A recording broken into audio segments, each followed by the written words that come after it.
ឃើញថាគ្មានអ្នកណានៅក្បែរខ្ញុំក៏ទ្រាំមិនបានឲ្យគេបើមួយមាត់ទៅខ្ញុំលងចិត្តខ្លួនឯងថាខ្ញុំគ្រាន់តែជួយសង្គ្រោះគេទេយ៉ាងណាក៏កូនស្រីខ្ញុំលែងបានបើទឹកដោះនេះដែរកុំឲ្យវាខាត់អីតែអាល្អិតនេះពិតជាពូកែបើមែនបើឡើងចង់អស់ពីខ្លួនខ្ញុំទៅហើយតាំងពីកូនស្រីខ្ញុំស្លាប់ទៅខ្ញុំមិនដែលមានអារម្មណ៍ធូរស្រាលបែបនេះទេខ្ញុំមានអារម្មណ៍ថាលែងឈឺសដន់ទៀតហើយតែពេលដឹងខ្លួនវិញខ្ញុំស្រាប់តែមានអារម្មណ៍ថាធ្វើបែបនេះហាក់ដូចជាមិនសូវសមសោះខ្ញុំជាស្ត្រីដែលមានប្តីរួចហើយមិនក៏ហ៊ានបំបើដោះប្រុសផ្សេងនៅកណ្ដាលវាលស្រែបែបនេះគិតដល់ចំណុចនេះខ្ញុំក៏រុញគេចេញមួយទំហឹងទេកុំបើទៀតអីតែគេមិនព្រមលេងខ្ញុំសោះសម្លឹងមើលស្នាមម្រាមដៃក្រហមទាំង5នៅលើទ្រូងខ្ញុំក៏ទាញដុំធ្មេញនៅក្បែរនោះគប់ទៅលើគេយកដៃខ្ទប់មុខដែលឡើងក្រហមរួចរត់គេចខ្លួនបាត់ទៅតាមផ្លូវត្រឡប់ទៅផ្ទះវិញខ្ញុំក៏ប្រទះឃើញប្តីខ្ញុំដើរចេញពីផ្ទះមេម៉ាយវាងធ្វើឲ្យខ្ញុំភ័យស្ទើរតែលោតចេញបេះដូងមកក្រៅគ្រាន់តែឃើញមុខខ្ញុំភ្លាមគាត់ក៏ស្រែកគំហកថានាងមិនឲ្យអញប៉ះពាល់ហើយនៅហាមមិនឲ្យអញទៅរកស្រីផ្សេងទៀតមេម៉ាយវាងបានសន្យាថានឹងបង្កើតកូនប្រុសដ៏ថត់ត្រលុកត្រលន់ម្នាក់ឲ្យអញប្រាប់នាងឲ្យហើយកុំចង់សាកល្បងជាមួយអញឲ្យសោះខ្ញុំឯណាហ៊ានមាត់កវៃទៅគ្រាន់តែយកដៃខ្ទប់ទ្រូងហើយញោមមកថាមិនហ៊ានទេគាត់ក៏បញ្ចេញសម្លេងឌឺដងមួយម៉ាត់រួចក៏ដើរត្រេតត្រូតទៅផ្ទះបាត់ទៅមិនខ្ចីញៀកមកមើលខ្ញុំមួយភ្នែកសោះខ្ញុំដកដង្ហើមធំដោយការធូរស្បើយក្នុងចិត្តក៏មិនដឹងថាមានរឿងអ្វីកើតឡើងដែរស្រាប់តែនឹកឃើញរូបរាងបុរសដែលខ្ញុំបានជួបនៅឯវាលស្រែអំបញ្ញមិញនេះគេមានរូបរាងសង្ហាជាងប្តីខ្ញុំឆ្ងាយណាស់ច្រមុះក៏ស្រួលជាងប្តីខ្ញុំបបោមាត់ក៏ទន់ជាងរាងកាយក៏ខ្ពស់សង្ហាជាងសូម្បីតែម្រាមដៃក៏ស្អាតបាតជាងប្តីខ្ញុំដែរពេលនឹកឃើញដល់ស្នាមម្រាមដៃនៅលើទ្រូងខ្ញុំក៏ញាក់សាច់ព្រឺសម្បូរគុំគិតអីល្អជាងលៀននាងឲ្យកុំគិតផ្ទះផ្ដាស់អីយប់នោះទ្រូងខ្ញុំលេងឈឺលេងតឹងទៀតហើយខ្ញុំអាចគេងលក់យ៉ាងស្កប់ស្កល់ថ្ងៃបន្ទាប់វាក៏ចាប់ផ្ដើមឈឺនឹងតឹងឡើងវិញខ្ញុំគិតថាបើបណ្ដោយឲ្យនៅតែបែបនេះទៀតច្បាស់ជាមិនកាត់ទេខ្ញុំក៏សម្រេចចិត្តទៅរកអ៊ំស្រីទី2ដែលជាមេអណ្ដើកខ្ញុំបានយករបស់សក់ប្រាក់ដែលឪពុកអ៊ំស្រីឲ្យគាត់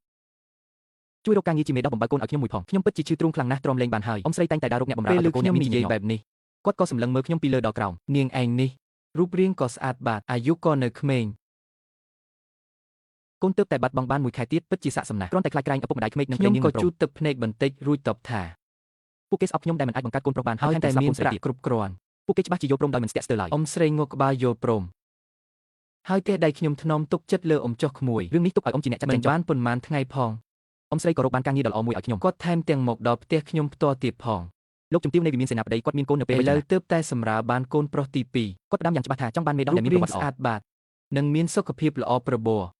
អ៊ំមើលទៅលៀននាងពិតជាស័ក្តិសមបំផុតហើយគ្រាន់តែលើបែបនេះពួកគេនាំគ្នាភ្ញាក់ផ្អើលយ៉ាងខ្លាំងប៉ុន្តែអ៊ំស្រីបានយកប្រាក់មួយដុំចេញមកភ្លាមនេះជាប្រាក់កក់ចំនួន10ដំឡឹងគ្រាន់តែឃើញប្រាក់ភ្លាមភ្នែកប្តីខ្ញុំឡើងភ្លឺខ្ញុំក៏សឹកប្រាប់គាត់ថ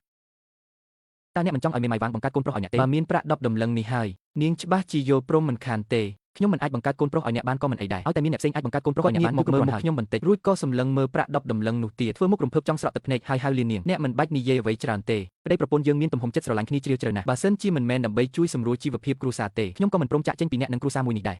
ថ្ងៃមុខពេលខ្ញុំចូលបម្រើការនៅវិមានសេនាបតីបើខ្ញុំអាចយកចិត្តកូនប្រុសទី2របស់គេបានខ្ញុំច្បាស់ជាមិនភ្លេចជួយជ្រោមជ្រែងគ្រួសារយើងទេមិនប្រកាសទេពេលដែលកូនប្រុសគេធំឡើងកូនប្រុសដែលអ្នកនឹងមេម៉ាយវាងបង្កើតមកនោះអាចនឹងបានចូលធ្វើជាអ្នកបម្រើផ្ទាល់ខ្លួនគេក៏បានធ្វើជាមិត្តរួមថ្នាក់គេទៀតផងកូនប្រុសរបស់អ្នកក៏ដូចជាកូនប្រុសរបស់ខ្ញុំដែរទោះបីជាមិនបានកាត់ចេញពីផ្ទៃរបស់ខ្ញុំក៏វាមិនមានអ្វីសំខាន់ដែរពិតមែនទេខ្ញុំនិយាយបញ្ចុះបញ្ចូលគាត់រហូតគាត់លងជឿស្លងតែម្ដងគាត់ហាក់ដូចជាមើលឃើញភាពមានបាននៅនឹងមុខអញ្ចឹងគាត់ក៏ប្រញាប់ប្រញាល់ដេញខ្ញុំឲ្យឆាប់ចេញដំណើរទៅកុំឲ្យរំខានដល់ម៉ោងបើដោះរបស់កូនប្រុសការជ្រើសរើសយ៉ាងយកចិត្តទុកដាក់ទីបំផុតខ្ញុំក៏បានខ្លាចជាមេដោះរបស់លោកជំទាវមានអាយុជាង40ឆ្នាំដោយសារការថែរក្សាសម្រស់បានល្អមើលទៅហាក់ដូចជាទើបតែអាយុ30គាត់មានចរិតរួសរាយរាក់ទាក់ខ្លាំងណាស់មិនដូចជាចៅហ្វាយនីផ្សេងដែលចូលចិត្តធ្វើបាបអ្នកបម្រើឡើយផ្ទុយទៅវិញគាត់បែរជាអាណិតអាសូរដល់ខ្សែជីវិតរបស់ខ្ញុំទៅវិញគួរឲ្យអាណិតណាស់ក្មេងតូច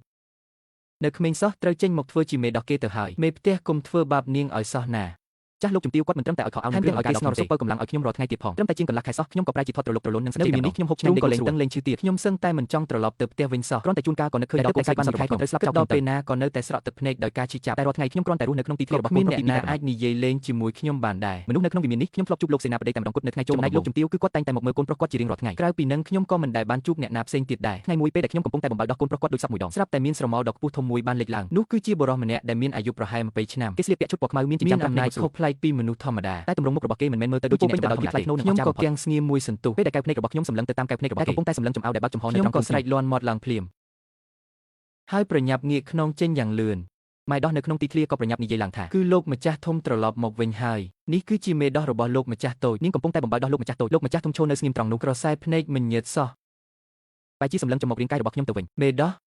ខ្ញុំលឺហើយភ័យបុកពោះដិបតែម្ដងសម្លេងនេះមិនមែនជាបរិបទជាម្ចាស់ហើយកុំប្រាប់ណាថាខ្ញុំបំបើដោះទាំងបងទាំងប្អូននោះទេយប់នោះងឹតណាស់ពិបាកម្យ៉ាងទៀតពេលនោះគេកំពុងតែរងរបួសផងគេច្បាស់ជាមិនចាំរឿងដែលកើតឡើងនៅយប់នោះទេមើលទៅស្រាប់តែឮសំឡេងលោកម្ចាស់ធំដើរមកជិតពីក្រោយខ្នងខ្ញុំហើយខ្សឹបនៅក្បែរទៅជាខ្ញុំយ៉ាងស្រាលថាយើងទាំងពីរធ្លាប់ជួបគ្នានៅឯណាពីមុនមករត់ខ្ញុំញ័រខ្លួនឡើងរឹងស្ទប់តែម្ដងថាខ្ញុំមិនបាននិយាយចោះលោកម្ចាស់ធំគឺជាអ្នកស្នងតំណែងនៃវិមានសេនាបតីពីមុនមកគេគឺជាកូនប្រុសតែមួយគត់ក្នុងគ្រួសារតែលោកសេនាបតីនឹងជំទាវក៏បង្កើតឡើងនេះគេមានគេអាយុ8ឆ្នាំទៀតឬគេនិយាយថាគេគឺជាមនុស្សចំណិតរបស់រាជទីនៅក្មេងខ្ចីតែគេមានភាពសាហាវយង់ក្នុងមិនធម្មតាឡើយពីមុនគេធ្លាប់មានតួនាទីជាមេតបការពារព្រះរាជវាំងកាលពីមុនឮថាគេធ្លាប់បន្លំខ្លួនចូលទៅក្នុងសម្បុកចោលដើម្បីនៅទីនោះគេក្រោយឆ្នាំទៅចាប់បានកម្មនេះហើយបើសិនជាព្រះរាជាមិនគិតថាគេនៅច្បាស់ជាតែងតាំងជាស្ដេចត្រាញ់បាត់ទៅហើយពេលនេះគេត្រូវបានដំឡើងបុណ្យស័ក្តិដល់ទៅ3ខ្លួនបានតំណែងជាមេតបធំការពារព្រះរាជវាំងព្រមទាំងគ្រប់គ្រងកងទ័ពទាំង5កងពលទៀតផងហើយនៅតែជាអ្នកការពារផ្ទាល់នឹងជាមនុស្សជំររបស់រាជទីយេតដែរ កេរ្តិ៍ឈ្មោះរបស់គេពេលនេះគឺល្បីល្បាញសរសៃពេញរាជធានីអ្នកណាក៏ច្រណែននឹងកិត្តិយសរបស់គេដែរតែគួរឲ្យស្ដាយណាស់លោកម្ចាស់ធំទូមានអនាគតដូចស្វាយ៉ាងណាតែគេនៅមិនទាន់មានគូស្រករនៅឡើយទេឬគេល្បីថាគេហាក់ដូចជាមិនសូវចាប់អារម្មណ៍នឹងមនុស្សស្រីប៉ុន្មានទេដោយសារតែគេចំណាយពេលពេញមួយថ្ងៃនៅក្បែរតែរីទីយើងមានពាក្យចាំអារម្មណ៍ថាគេជាមនុស្សស្រឡាញ់ភេទដូចគ្នាទៀតផងលោកសេនាបតីនិងជំទាវក៏មានការព្រួយបារម្ភពីរឿងនេះបើមិនអញ្ចឹងទេក៏គាត់មិនបាច់ខំយកខំទៀតបង្កើតអាយុធំយ៉ាងនេះទាំងអស់នេះសុទ្ធតែខ្ញុំឮពីអ្នកបម្រើតីនៅក្នុងវិមាននេះនិយាយពិតជាស្រឡាញ់ប្រុសដូចគ្នាឬយ៉ាងណានោះខ្ញុំមិនដឹងទេខ្ញុំដឹងត្រឹមតែថាតាំងពីបានជួបមុខគេនៅថ្ងៃនោះមកក៏ចាប់ផ្ដើមតឹងណែនយ៉ាងខ្លាំងម្ដងទៀតទោះបីជាខំបំបើកូនទី2ប៉ុណ្ណាក៏នៅតែមិនបាត់តឹងដែរពេលយប់ខ្ញុំយកដៃខ្ទប់ទ្រូងដ៏តឹងណែនរបស់ខ្ញុំទឹកភ្នែកហូររហាមដេកត្រឡប់ចុះត្រឡប់ឡើងតែមានអារម្មណ៍ថាក្បែរខ្លួនមានមនុស្សជាមានមនុស្សម្នាក់នៅក្បែរក្រោមពន្លឺព្រះច័ន្ទខ្ញុំឃើញផ្ទៃមុខដ៏ស្រស់សង្ហារបស់លោកម្ចាស់ធំនៅពីលើក្បាលខ្ញុំកែវភ្នែករបស់គេសម្លឹងមកខ្ញុំយ៉ាងមុតស្រួចលោកម្ចាស់មកធ្វើអីនៅទីនេះខ្ញុំក៏បន្លឺសំឡេងសួរយ៉ាងស្រាលតែខ្ញុំបែរជាលឺសំឡេងលេបទឹកមាត់របស់គេសំឡេងរបស់គេពោពេញទៅដោយភាពតាក់ទាញកែវភ្នែកគេសម្លឹងចុះមកលើទ្រូងរបស់ខ្ញុំរួចពោលថាខ្ញុំស្រេកទឹកខាងក្រោមដើម្បីទស្សនាភាពពេញ